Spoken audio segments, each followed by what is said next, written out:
Former two-time AEW World Champion CM Punk possibly drops a hint about the premiere episode of AEW Collision in Chicago, Illinois' United Center. Speaking of CM Punk, Will Ospreay has opened up about the desire to face the former AEW World Champion and what he's describing as one of his Forbidden Door matches. How does the AEW roster feel about a possible roster split ahead of the debut episode of Collision? Details on that. Plus, Jamie Hayter has received praise backstage after her valiant performance at Double or Nothing despite her legitimate injury.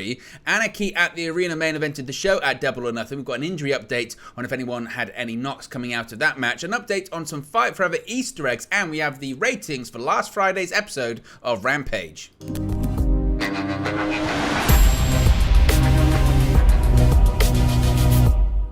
Hey guys, welcome back to Wrest News 365. Hope everyone is doing very well. As always, there are plenty of news stories to get into in the world of All Elite Wrestling. Let's start off talking about AEW Collision and CM Punk. CM Punk has shown some support, albeit cryptic, for AEW Collision ahead of the Saturday show's Chicago debut. While officially he still hasn't been announced for an AEW return, the former AEW World Champion CM Punk encouraged fans to pick up their tickets for AEW Collision's debut episode taping in Chicago at the United Center. While he didn't tag himself, he did tag a variety of talent whilst using one very familiar face to stand in for every tag, that being Danhausen. CM Punk shared an Instagram story after AEW's pay-per-view Double or Nothing, where a Collision promo poster had not just been tagged with a variety of stars already featured on the poster. Hilariously, most of their faces were covered by different pictures of Danhausen. Interestingly, House of Black members Brody King, Malachi Black, and Buddy Matthews weren't covered by Danhausen's face, but Julia Hart was. CM Punk clearly knows who is the true needle mover in AEW. That is one, Danhausen. Now, he also threw in a link to the official Ticketmaster page to pick up tickets to the Collision debut episode. It seems certainly CM Punk is supportive of the outing at least. Also tagging the United Center, the venue for the big AEW Collision debut episode, it clearly seems that Punk is helping support in drumming up ticket sales on behalf of some of his noted pals in All Elite Wrestling. Now, of course, CM Punk was originally set to be involved on all of the advertising for Collision when it was first announced, but his relationship with AEW hit a snag over the status of Ace Steel right before. However, with Chicago hosting the debut episode, it looks like things are finally back on track. Now, it must be said, again, it certainly seems like CM Punk will be back for AEW Collision alongside other announced stars for the Saturday outing, the likes of Andrade El Idolo, Miro, Thunder Rosa, Scorpio Sky, and House of Black. Tony Khan at Double or Nothing continued to state that he would not comment on Punk's status at the Double or Nothing media scrum. So Punk seemingly hinting that you can buy tickets for the United Center and Collision. Why would he do that? Is that because he's going to be there? You let me know your thoughts, as always, in the comment section below. Speaking of CM Punk, Will Ospreay, could the two face off in the future? Well, with AEW and New Japan's Forbidden Door event around the corner, attention has turned to what matches we booked on the card. Fans have been trying to assemble their own dream matches between the two promotions, and that has put Will Ospreay and a returning CM Punk near the top of the list. However, with Punk's expected comeback with AEW likely not occurring until the launch of Collision, is Punk versus Ospreay on the cards? Quote, "I have no idea what's going on, but I'm all about business and hopefully that something can work out," Ospreay told Insight with Chris Van Vliet. Now, it is quite open, especially with the relationship there that AEW have with New Japan. It's so different to how it was in 2020. Ospreay admitted that the relationship with AEW and New Japan has grown, while also stressing that working for the company was an eye-opening experience as to how television wrestling works. But he does have designs on kicking the Forbidden Door open even wider, wanting a specific new World Heavyweight Champion, if possible, to step through and face him. "I think it's got to be Seth Rollins after the little Twitter thing. We've got to," he admitted. "It would be fun, and he's so over right now. You see the crowd singing his song, and everything's a bit mad, especially for what he was getting when we had our little thing. There was a mixture of bad booking and everything along those lines, but now it's crazy." So Ospreay versus Rollins, probably unlikely, but Ospreay versus Punk, is that something we could see in the future? Of course, it is widely speculated and rumored it's going to be Ospreay versus Kenny Omega at Forbidden Door, but Ospreay versus Punk, is that a possibility? We'll have to wait and see. Now, speaking of AEW Collision, most likely, according to reports, even though it goes back and forth quite a lot as to what is real and what isn't real, there has been heavy speculation that Collision, the launch of the show, the Saturday night show between 8 and 10 p.m. live on TNT every Saturday, is going to lead to a roster split. How hard or soft the roster split is, though, we have to wait and see. Now, rumours and reports of an AEW roster split have been swirling for quite a while now, with it unclear if the plan is for a soft or hard split, as I mentioned. Matt Hardy has addressed the backstage feeling about the roster split he has previously described positively, suggesting it would give more time for members of the roster. With Dave Meltzer having recently written in the Wrestling Observer newsletter that the nature of the roster split changes every day and will continue to change until the show is on the air, it's probably expected that members of the AEW roster are somewhat anxious about what is actually going on. Speaking on the Extreme Life of Matt Hardy podcast, Hardy said, quote, "People want to plan vacations and family time and trips and whatnot, and it's kind of tricky because as of now, everybody kind of has to leave everything open. So I'll be happy when Collision gets here and they kind of have a really good lock on what roster is on Dynamite and what roster is on Collision. There'll be some guys to float between back and forth." Hardy would go on to say that he doesn't know what the plan is from Tony Khan when it comes to if he's going to split the rosters, with it being suggested there has been nothing confirmed at the time of the podcast.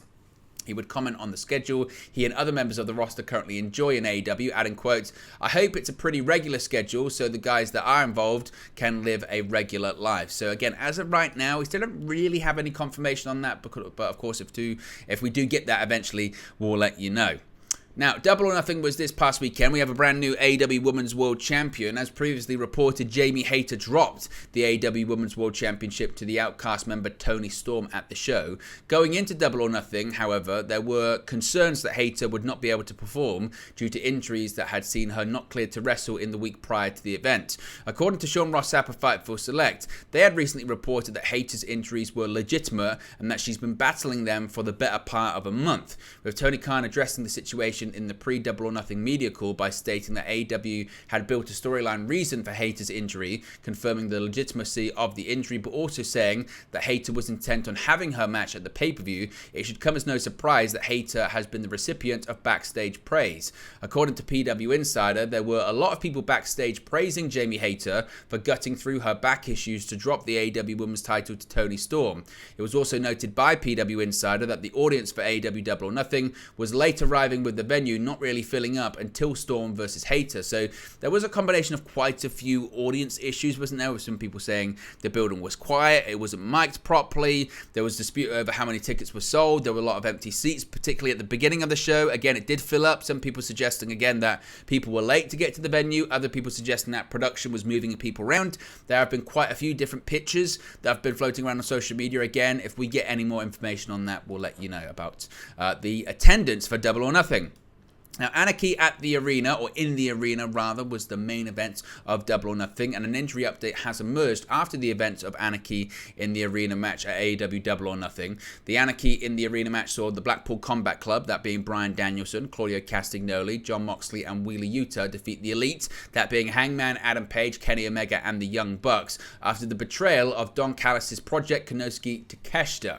The aftermath of the chaos would see Kenny Omega reveal that he still has one or two friends in the wider wrestling world that could even the odds in the feud between the top two groups. As previously reported, the match was a wild encounter that indeed bring Anarchy to the arena, featuring an exploding super kick and some barbed wire shenanigans, not to mention a live band playing Moxley's theme song Wild Thing until the lead singer ate a big double super kick from the Young Bucks to end the jam session. The exploding super kick came from Matt Jackson and his exploding shoe that would be later kicked into the crowd by Castagnoli, thankfully of course after it exploded. PW Insider has provided an update as to injuries sustained from the chaotic match, revealing that aside from cuts, bumps and bruises, there were no major injuries, which is considered a big success. Of course, last year's Anarchy in the arena match actually led to Bryan Danielson receiving a concussion, which actually ruled him out of the Forbidden Door show, so thankfully he's okay, as well as everyone else in the match. Now, Fight Forever is going to be coming out at the end of next month. After this first AEW pay-per-view in Las Vegas, after becoming All Elite himself, former professional wrestling podcaster Will Washington got another exciting opportunity. On Twitter, Washington shared that he had not only gotten to experience some of the AEW Fight Forever gameplay, he also was aware of an enjoyable Easter egg he can't wait for other fans to discover. Washington wrote, quote, "I finally got to play AEW Fight Forever this past weekend. Legit, as a gamer, I think the gameplay nails the essence of the classic wrestling titles I still view as the GOAT. Also, there's an Easter egg in the game that's so good and I cannot wait for the internet to find it. I really love how naturally the controls came to me 10 seconds into playing it with Evil Uno, who spent far more time with the game than I have, and I felt like I held my own. The pickup and playability is something I've missed, which of course is very exciting. Even more exciting is that the fans will not have to wait long to finally be able to play and get their hands on the game for themselves. AEW Fight Forever is the long-awaited debut console video game coming to fans of All Elite Wrestling.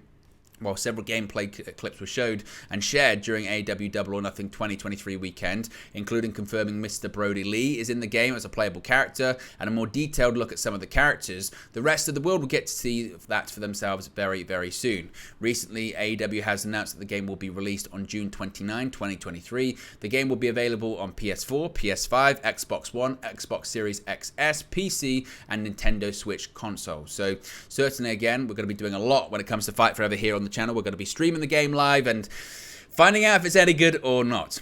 Finally, the viewership figure and demo rating for Friday's May 26th edition of AEW Rampage on TNT has been revealed. Per Brandon Thurston of WrestleNomics, Rampage drew 436,000 viewers. This is up from the May 19 edition that drew 293,000 viewers. This episode aired back in the regular Friday at 10 p.m. Eastern time slot after nearly 2 months of preemptions.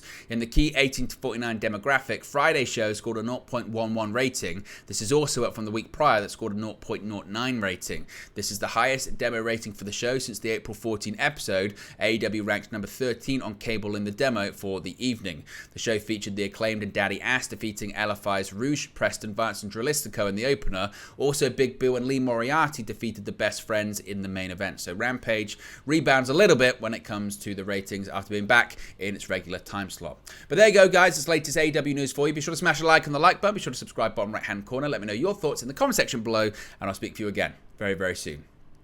Hey guys, thank you for watching, listening, streaming, or however you come across this video today. Be sure to click on the video on the right there to watch our next video, or click the bottom there to subscribe, or the bottom right hand corner. Thank you very much, and I'll speak to you again very soon.